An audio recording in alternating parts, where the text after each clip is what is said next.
Such knowledge has been handed down within the group ever since it was discovered, but other forms of knowledge were also passed along.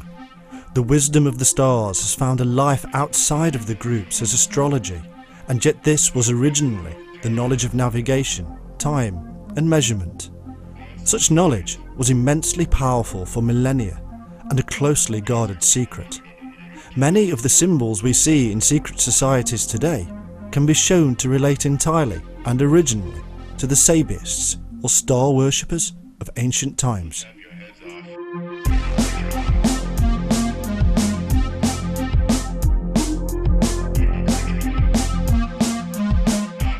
It was the stars and planets that guided them safely to wherever they needed to go. It was the sun that gave them day, and the moon lit up the night. By knowing the progress and position of the heavenly bodies, man could measure time and distance. To ages that did not have the clock, satellite guidance systems, and cheap flights, these were matters of survival, and because of this, they were jealously guarded, and secret groups emerged.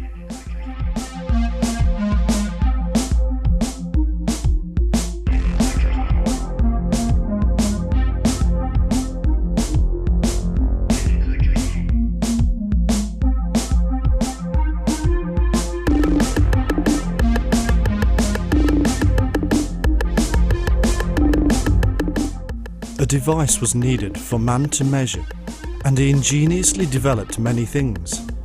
One of these was the staff, and this had become a symbol today of the wizard or wise one. Seen in the hands of the Druid, the priest, the Augurs, and in all manner of ancient depictions, the staff is a marker for us today of one who in the past held great knowledge.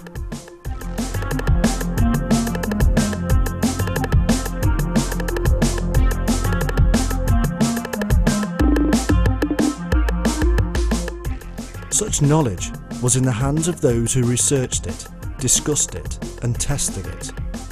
These were people in ancient times who needed time to consider these things. They needed to be free of the usual day-to-day act of surviving, and so they were special people, set apart from society as a whole and housed in comfortable surroundings. The life of the community depended on these shaman and wise ones. These were the priests, casting their gaze towards the heavens, predicting events, guiding the people. For they had the knowledge of the heavenly host. They communicated with the messengers of the gods, the angels, or even our ancestors.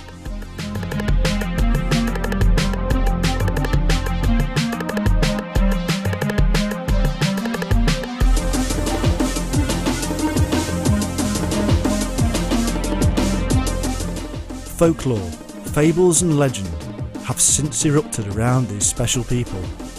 Today, we can believe almost anything is true of them, rather than see the basic physical realities of life. The truth is that these early people were very clever and very in tune with nature and its measured cycles.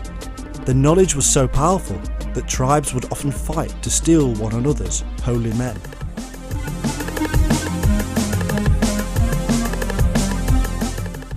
And so we see emerge from the mists of time another strand of mighty men. These men were essential for the progress of the great knowledge, for they were responsible for protecting the thinkers. What emerged was a warrior brotherhood dedicated to defending the peaceful brothers who were the wise men of the tribe, holding special and unique esoteric knowledge as if they were empowered by the gods themselves.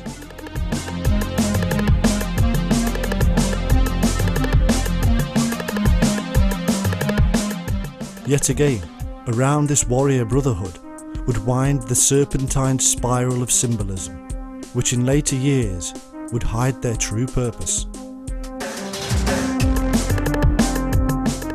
The eventual knowledge of these groups would be deemed sacred and protected. Whether it was practical methods of survival, navigation, measurement, or psychological and spiritual inner wisdom, it would become the ground plan for future secret societies, and as populations grew, it would bestow great power and danger upon them.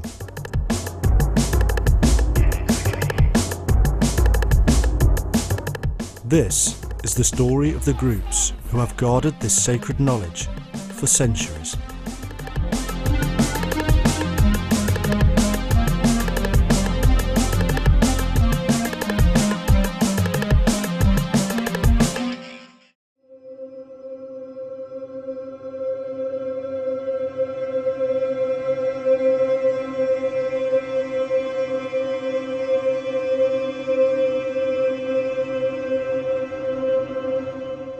From ancient times, there have been tribal priests and warrior elites to protect them and the people in general.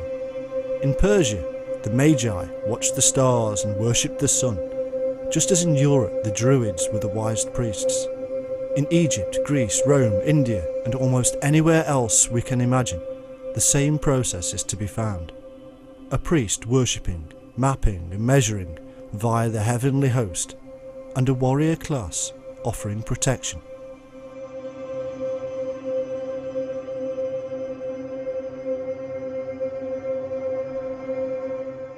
There is nothing secret in this system.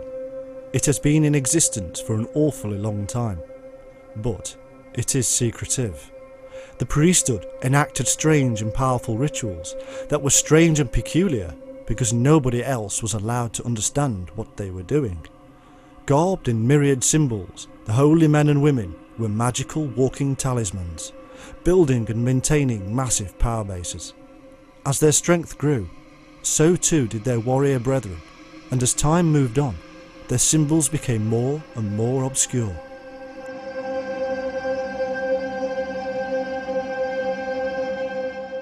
There was always an opponent, and not always from outside of the immediate tribe. The main adversary was often the king or queen, who throughout time, from Akhenaten to Henry VIII, have done battle with the priesthood. The royal claimed divine power in the name of God, and yet the priesthood were the voice of God. Somehow they had to work in unison, and around them grew intermediaries. These were very much like our modern day civil servants, running to and fro between departments.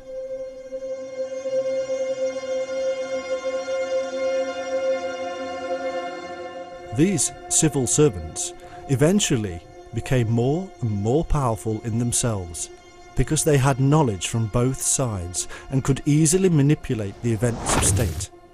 A secret society was born. Based in the knowledge of rulership from the kings, the immense power of the priesthood, and with the ability to manipulate the military, these civil servants rapidly became the real power base. And it was from within this middle ground that the secret services also emerged.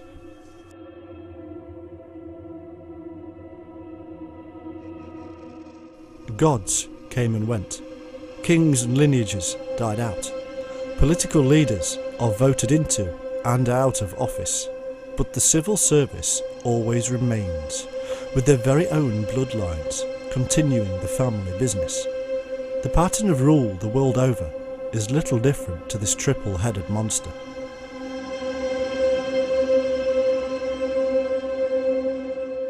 We have a leadership which from the earliest times was based on the royal dynasties, but in modern times has become more secular and politically based. And we have the intermediaries of the civil servants, including those within the legal, financial and administrative systems.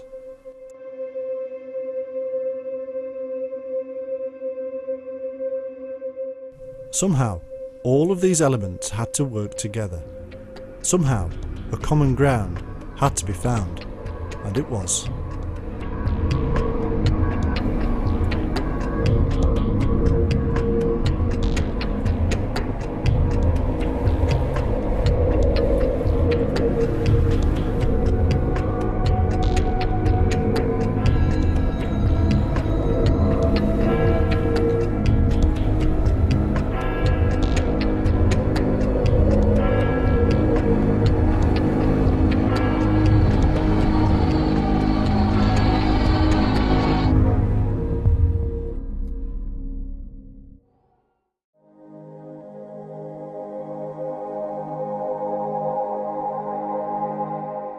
We saw earlier how the origins of many of the symbols found within the world of secret societies originated from Sabiism, or star worship.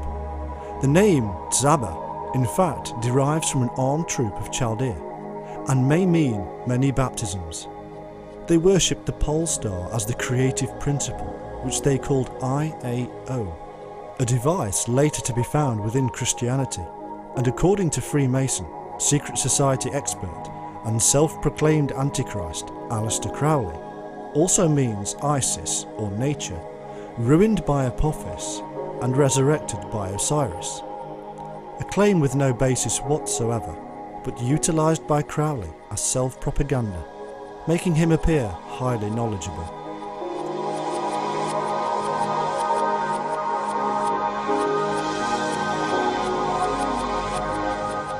From this very early time, the worship of the stars was akin to and mingled with nature worship.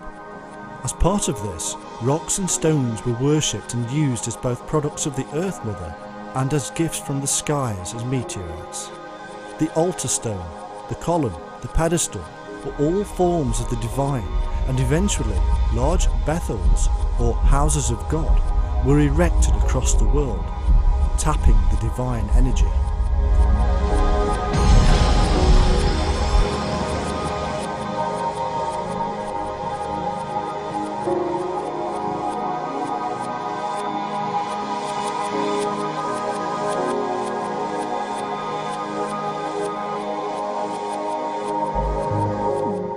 Chaldea, Asia, Egypt, Africa, Greece and Europe were all utilised in this massive and ancient construct of the divine energy.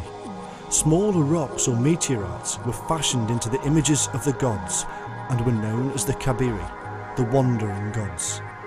Eventually, this symbolism would fall into alchemy as the philosopher's stone, with many psychological and spiritual additions and meanings.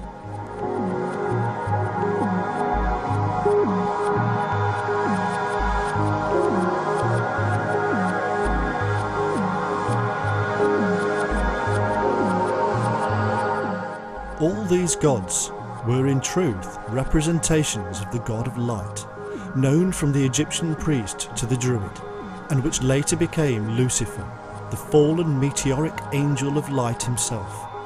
They numbered 7 like the planets Saturn, Jupiter, Mars, the Sun, Venus, Mercury and the Moon, a number which also related to the number of colours which make up white, the colour of purity. Little wonder that the number 7 should become immensely important to later adherents of the arcane.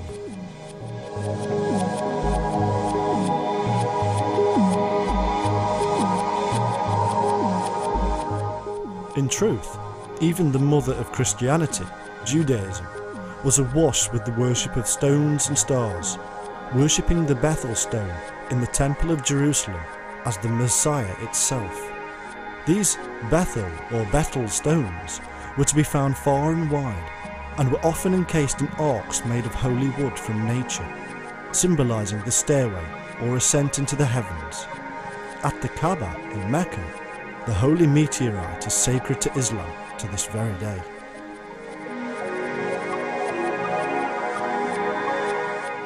The spread of Sabiism was so successful that traces of it can still be found within modern secret orders. In the Martinist order and the Rosicrucians, certain grades are still known as Elohim Sabaoth, the deity who is invoked and adored.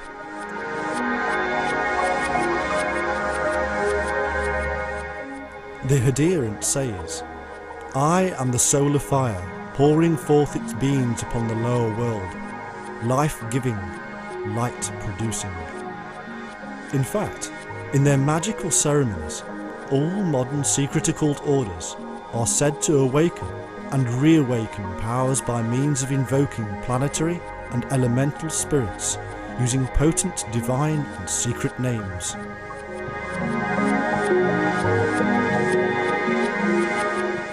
The truth of this is simple. Man believes he is connected to nature via the divine light within himself. This divine within is the spark of light he must awaken in order to truly experience connection to nature itself. Over the course of time, the mind-bending altered states of consciousness required to raise this energy were employed and kept strictly secret.